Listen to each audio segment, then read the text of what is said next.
আমি মোহাম্মদ। গ্লোবাল সম্পর্কে কিভাবে জানছেন? আমার কাছে ফেসবুকে আপনার একটা ভিডিও আসছিল। আমার ভিডিও দেখছেন? শিওর আমাকে চিনে ফেলছেন? এরপর আমি এসে ভাইয়ের সাথে আমি কথা বলছি। হ্যাঁ। ঠিকঠাক লাগছে।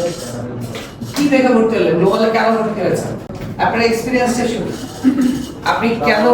আপনি কেন গ্লোবালে ভর্তি হয়েছেন? কারণ এখানে ভর্তি হওয়ার আগে আমি আরো 3-4টা কোচিং সেন্টারের সাথে কথা বলছি।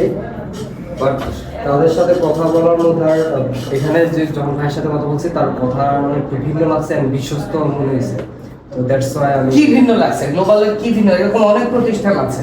অন্যান্য প্রতিষ্ঠানের কথা প্রায় সেম ছিল, কিন্তু ভাইয়া হচ্ছে আমাকে প্রথম মিটে হচ্ছে 2টা ওয়ের কথা বলছিল যে জাপানে 2টা ওয়েতে যাওয়া যায়, কিন্তু অন্যান্য কোথাও এই কথা বলে না। তো পরে উনি আমাকে সব মানে ডিটেলসে আমাদের সার্ভিসটা আপনার ভালো লেগেছে। জি জি জি। আমরা একটা ক্ল্যাপ পাইতে পারি না? আমাদের সার্ভিসটা আমার কাছে ভালো লাগছে।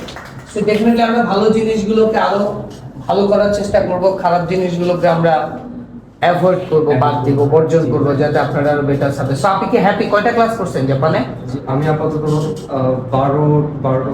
আপনি 12টা ক্লাস করে কি মনে হচ্ছে আপনার এখানে ভর্তি হওয়াটা সার্থক হয়েছে নাকি ভুল করেছেন? আপাতত ভালো বা খারাপ আমার কাছে কিছু মনে হচ্ছে, বাট আমাদের যে স্যার উনি খুব ভেঙে ভেঙে সুন্দর করে পড়াচ্ছেন। আমার তো ভালোই মনে হচ্ছে। এখনো বুঝার নাই, ভালো লাগছে, আপনি বুঝতে পারছেন? আপাতত কোনো সমস্যা ফেস আমাদের সার্ভিসে আপনি হ্যাপি? জি জি। Thank you. বসুন।